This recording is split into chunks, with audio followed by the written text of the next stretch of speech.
Anthrax, Persistence of Time, 11 tracks for 58 minutes. The fifth studio album of the American thrash band, released August 1990 by Megaforce and Island, produced by the band, Mark Dodson, John Zazula and Marsha Zazula. Recorded at A&M and Conway Studios in California, as well as Soundtrack Studios in New York. 3 singles were released in Got the Time, In My World and Belly of the Beast. This album peaked number 24 in the US and was certified gold there in 1991. This was the last album with Joey Belladonna on vocals until 2011. This was my first album back in the day, Anthrax album that I purchased. So I had spreading disease, covered that earlier. But this one had only been out a little while, and I remember seeing the video for In My World. Yep. Oh. And I thought that was a really, really cool song. And I used to go to my local record store and go, I heard this song, I didn't know who it was. And they go, oh, that'll be that one there. And, used to steal money out of my mum's purse every week and go and buy myself a cassette or something like that. Yeah. Sorry, Mum, but you'll find out eventually. Well, you found out now if you're watching. So, all that money you're missing. Are you sure your mum watched this show? She does, actually. She's caught it a couple of times. She'll ring me up and go, "What do you swear so much?" Wow. I said, "Mum, it's rock and roll, For this one, going back to it, as much as I do love this one, it has a special spot because of when I purchased it and being a young fella and all that kind of stuff. Lyrically, it's very thought-provoking. There's some really serious subject matter going on there. It's intense. Yeah, but for me, they're trying to write every song as an epic song, which a lot of thrash bands fell into that whole, if it's not 7 minutes onwards, we're not metal anymore or something like that, and it just got to... Speaking about what you said about editing songs, this needed it now, on reflection. Just looking back at it, some of the songs was like probably, I think there's, Well, 6 and 7 minutes on a lot of them.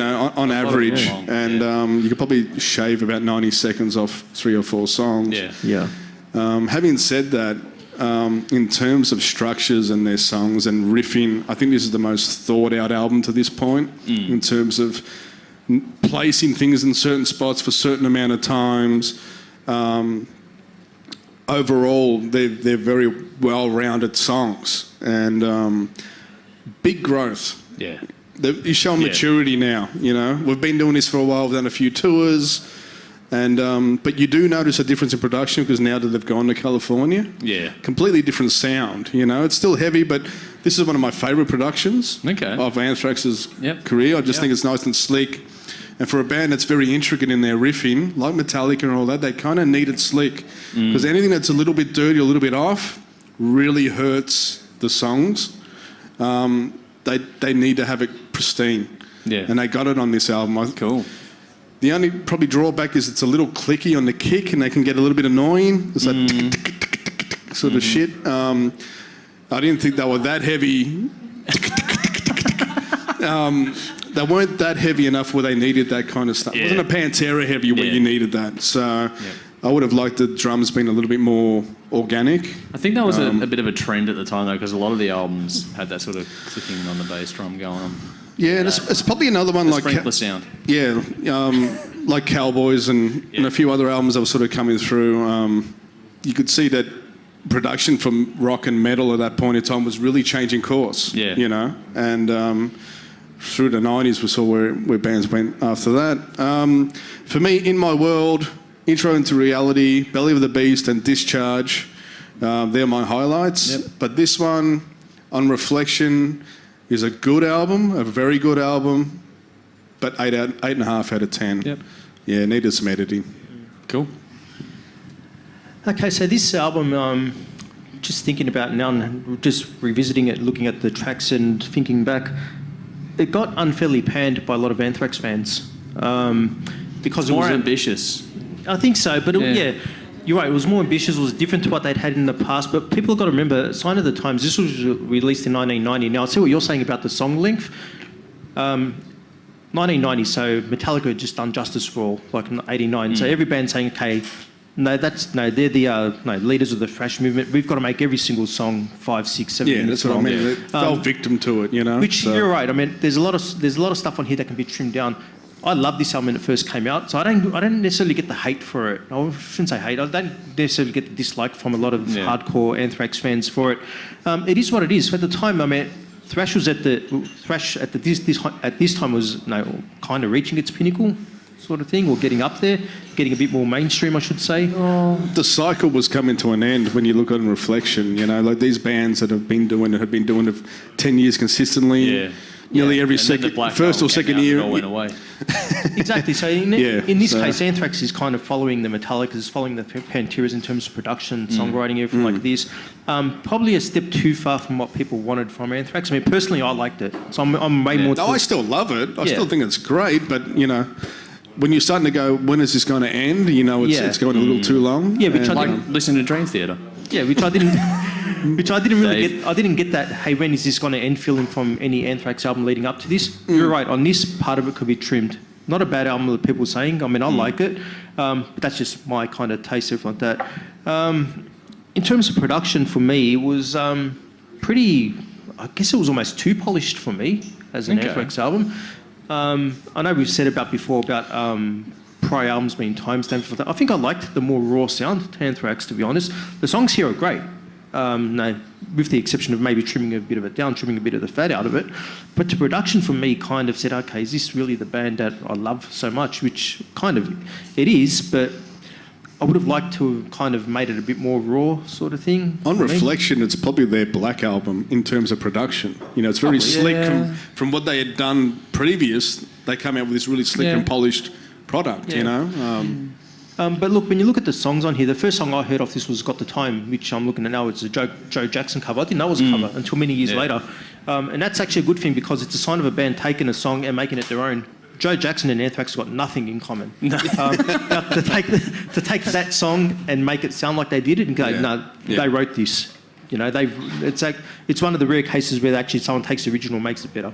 You know, they also did the same with, I guess, with Public Enemy as well when they got them involved as well. So, look, for me, this album, loved it.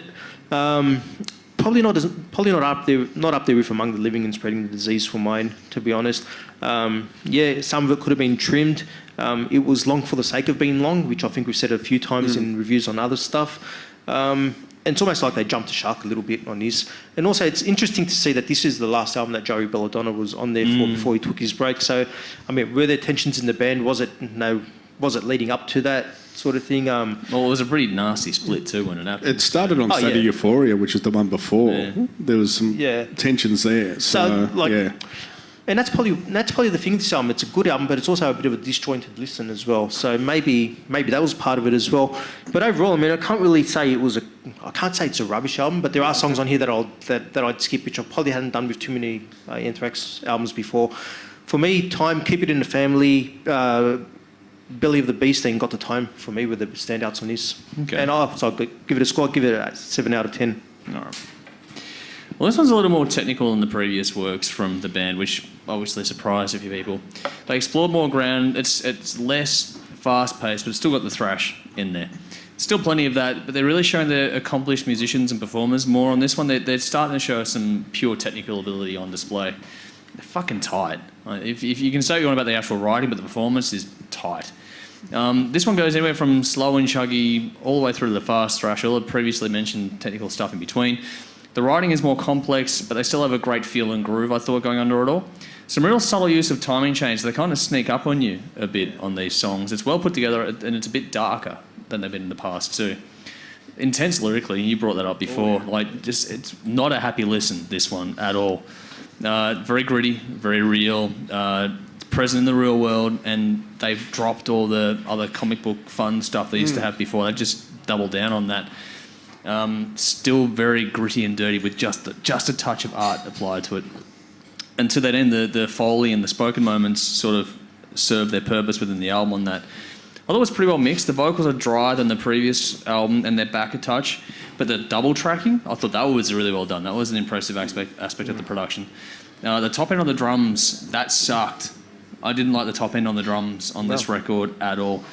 Like, everything else, the tones, the toms and that are really nicely captured, but I hate washy cymbal hits where you just can't make out a fucking thing. It just is just a washed out sound. the bottom end and the balance overall was good, but that part just pissed me off, and it just kept, you want to hear that top end accent and it just doesn't come through, and it's just, that was annoying. Apart from that, the layering was good in the production on it. I thought the album craft was pretty good, even though they doubled down on making a long album, which I've criticised in the past about, the long album, long song kind of thing. They've done a good job breaking the songs up or the album order up, and sticking the instrumental in the middle of the album was a good touch as well. Yeah. We hadn't had that in this process until this point. I found myself enjoying it more as I spent more time with it, but I haven't got the same, maybe, for lack of a better term, maybe burnout effect that you guys might have on it too. But the cover that you really liked, You got the time? yeah, out of place for me. Yeah. It didn't. Really? It didn't fit the record for mine. I thought that could have been cut. Okay. It's fun, but it would have been better as like a B-side on a single as opposed to on the album kind of thing. It's not a bad song, not a bad version. It just didn't fit the album. Yeah. You got all this serious stuff, and then that's the one that makes you feel like the old Anthrax. And it's also 2.5 minutes long, which kind of comes and goes really quick, and the rest of it, is at least 5.5, 6 minutes. Yeah, it just didn't. I don't know. It didn't really fit for me. I guess for me, that was the first song I heard off it, so maybe that's kind of something. Maybe it's a bit of. It was actually kind of a bigger single. I remember that was quite a big song for him back in the day. So.